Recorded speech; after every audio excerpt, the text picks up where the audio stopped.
Bharatiya Janata party से गुरु प्रकाश जी जुड़ गए हैं। और गुरु प्रकाश जी, संजीव जी का बहुत सीधा सवाल है, और संजीव जी आप जुड़े रहिए थोड़ी देर और मेरे साथ, गुरु प्रकाश जी से इसका जवाब लेते हैं।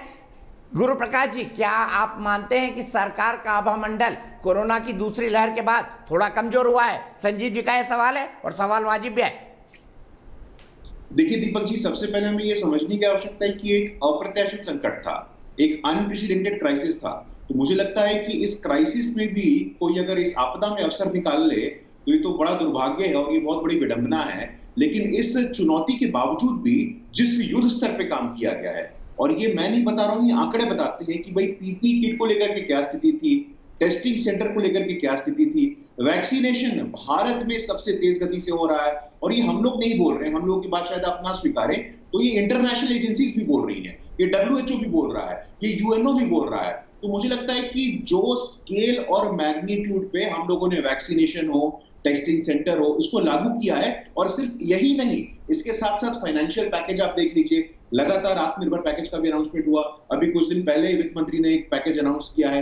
इसके साथ साथ हमारे जो वंचित तबके के लोग हैं उन तक भी ये राशन पहुंचे और कोई भी भूखे पेट रात को बेड पे ना जाए, रात को सोने ना जाए। 81 करोड़ लोगों तक पिछले साल भी नवंबर के महीने पे पूरा राशन भेजा गया। इस बार भी प्रधानमंत्री जी ने सुनिश्चित किया कि भी पूरा राशन दिया जाए। One nation one ration card के माध्यम से जो हमारे प्रवासी श्रमिक भाई मान लीजिए बिहार से दिल्ली काम करने जाते हैं तो वहां भी लाभ ले पाए, यहां भी लाभ ले पाए। तो मुझे लगता नहीं है कि भारत की जनता को आप लोग बरगला सकते हैं।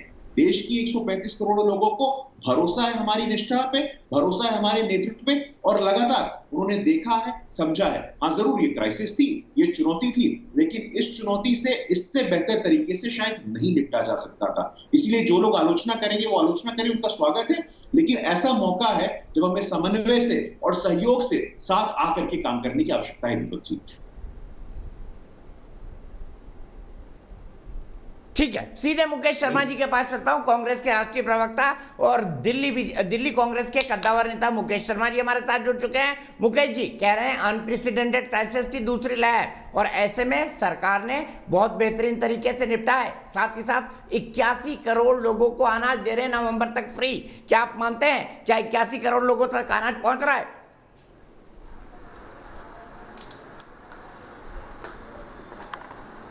हेलो जी, मेरा सवाल है कि क्या दूसरी लहर से अच्छे से निपटा है सरकार ने? और दूसरा सवाल, मुकेश जी आवाज आ रही है मेरी? आवाज कम आ रही है, मुझे आवाज नहीं आ रही। ठीक है, मुकेश जी का कनेक्शन ठीक करते हैं, तब तक संजीव जी के पास चलते हैं। संजीव जी बताइए, इनका कहना है अनप्रेसिडेंटेड क्राइसिस थी लेकिन सरकार ने फिर भी बहुत बेहतर तरीके से निपटा है। आप एग्री करेंगे गुरु प्रकाश जी से?